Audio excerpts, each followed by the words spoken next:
Obviously everyone knows that we're infatuated by the draft, our show. We've been doing mock drafts for forever, it seems like, and we just really enjoy the NFL draft, the exercise that it is, the mock drafts, all that stuff. Yep.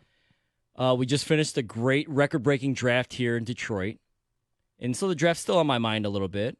You brought up a topic earlier about the draft with the Lions. Yep. I just thought at the end of every draft, wouldn't that be awesome, is if the commissioner, in this instance, Roger Goodell, called every team and said, all right, well, it's time.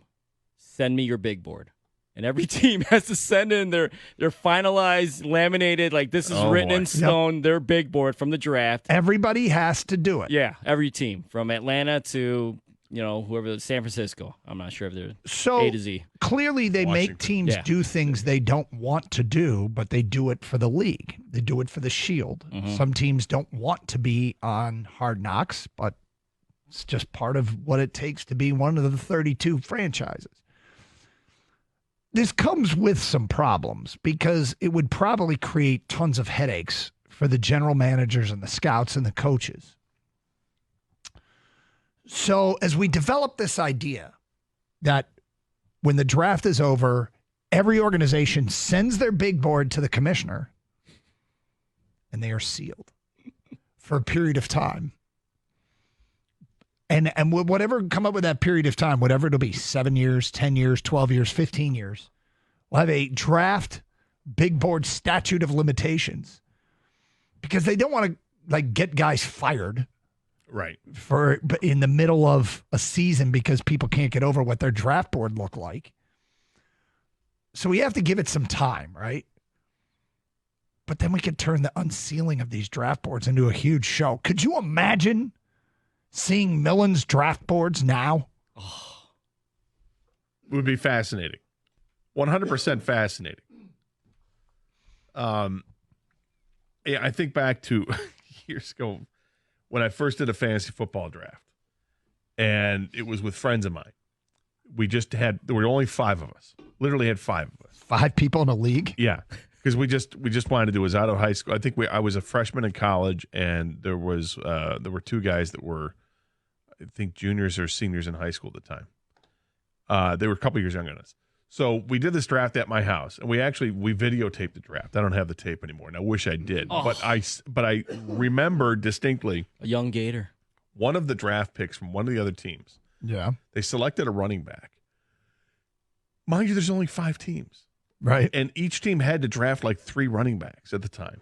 This is the late 80s, early 90s. Yeah. And the running back drafted there were 2 that stand out. One, Brent Fullwood. Okay. Was drafted. The other was Heath Sherman. Out of all the NFL, these were 2 of the guys that were actually taken in this draft. Wow. Now, those not familiar with either of their players, they didn't really have much of a career. And were never even thought of as being all that special. Just quick question. Did the same person take both of them? No. Okay. No. But I was in charge. I actually wrote out a post-draft newsletter and sent it out to the guys. So awesome. It was. And I don't know if I still have that, that'd be amazing. But I remember ripping on those picks. On those 2 picks? But that's that's just kids, right? Doing this back then. Yep. With very limited number of people. Can you imagine the names are going to show up when you have 32 general managers going through their list of players, and someone if it shows up 10 years later, right? And somebody goes, "Are you kidding me?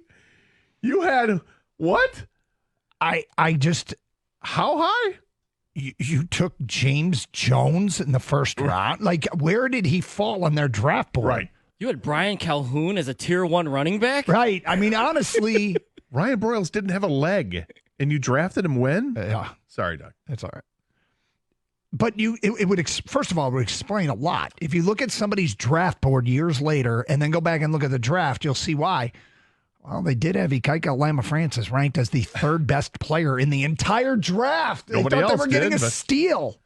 But what's fascinating, and of course, looking at it locally with us, is when Brad Holmes decides that he's going to go all in and move up to get his guy, is to see where other teams would have had that player. And for this draft, it's not so much about Terrion Arnold or Ennis Rakestraw. It's about the guys in the 3rd round. It's about Giovanni Manu. Right. It's about Sione Vaki. It's about Broderick Martin. Yeah, from last year, of course. That's where it's about.